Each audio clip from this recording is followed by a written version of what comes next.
ਹਾਰਨ ਦੀ ਦੇਖਣੀ ਆ ਤੁਸੀਂ ਉਹ ਭਾਈ ਭਾਜਪਾ ਦੇ ਹਾਰਨ ਦੀ ਨਿਸ਼ਾਨੀ ਦੇਖਣੀ ਆ।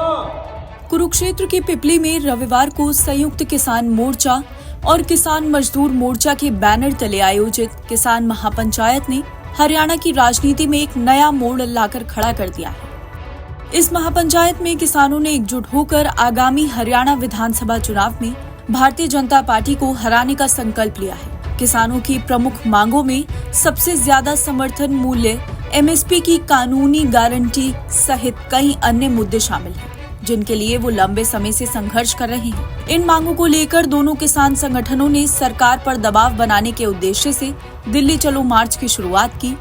हालांकि ये मार्च 13 फरवरी को पंजाब और हरियाणा के बीच शंभू और खनौरी सीमा में सुरक्षा बलों द्वारा रोक दिया गया था, जिसके बाद किसान वहां धरने पर बैठ गए थे। पिपली में आयोजित इस महापंचायत में पंजाब, हरियाणा, राजस्थान और उत्तर प्रदेश से हजारों की संख्या में किसान जुटे हैं।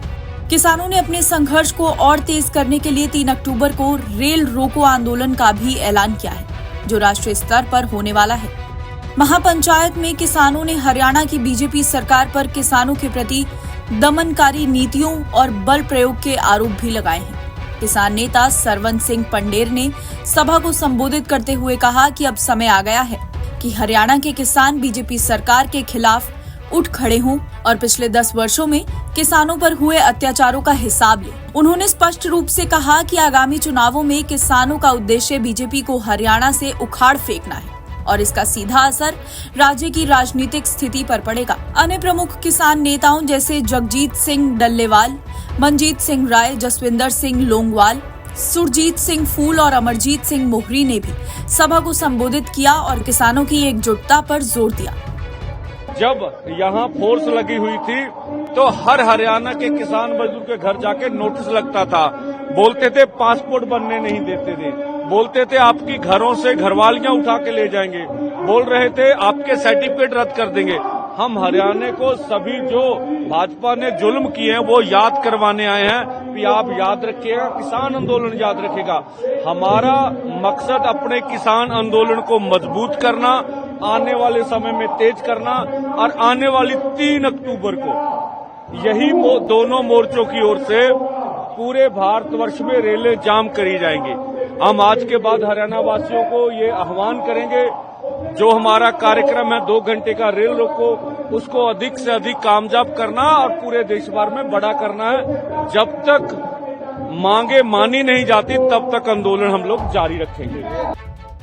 संयुक्त किसान मोर्चा और किसान मजदूर मोर्चा ने अपने संयुक्त बयान में कहा है कि हरियाणा के मतदाताओं को वोट देने से पहले ये विचार करना चाहिए कि वर्तमान सरकार ने पिछले 1 दशक में किसानों के लिए क्या किया है। उन्होंने लोगों से अपील की कि वे उन नीतियों और फैसलों पर गौर करें जिन्होंने किसानों के हितों पर विपरीत प्रभाव डाला है। ये भी कहा गया कि हरियाणा में बीजेपी की हार को शुभकरण सिंह के लिए सच्ची श्रद्धांजलि माना जाएगा, जो 21 फरवरी को पंजाब हरियाणा सीमा पर खनौरी में पुलिस और किसानों के बीच हुई झड़प में शहीद हुए थे। किसान आंदोलन की इस नई दिशा को हरियाणा के विधानसभा चुनावों के संदर्भ में बेहद महत्वपूर्ण माना जा रहा है। किसान महापंचायत और आगामी रेल रोको आंदोलन न केवल किसानों के मुद्दों को और मुखर करेगा, बल्कि इस सरकार पर भारी दबाव भी बना सकता है। किसानों की मुख्य मांगों में न्यूनतम समर्थन मूल्य की कानूनी गारंटी, कृषि कानूनी की वापसी के बाद किसानों के हितों में सुरक्षा और किसानों के खिलाफ इस्तेमाल किए गए बल के लिए जिम्मेदार अधिकारियों के खिलाफ कार्रवाई शामिल है। इस महापंचायत का उद्देश्य हरियाणा की ग्रामीण आबादी में किसानों की समस्याओं को जागरूकता के साथ जोड़ना है और अन्य राजनीतिक निर्णयों में भागीदार बनना है। किसान नेताओं का मानना है कि अगर किसानों की मांगे पूरी नहीं होती तो आगामी विधानसभा चुनाव बीजेपी के लिए एक बड़ी चुनौती बन सकते हैं। किसानों का आंदोलन अब केवल कृषि तक सीमित नहीं है, बल्कि ये हरियाणा के सामाजिक और राजनीतिक ताने बाने में महत्वपूर्ण भूमिका निभा रहा है। एनबीटी ऑनलाइन की रिपोर्ट।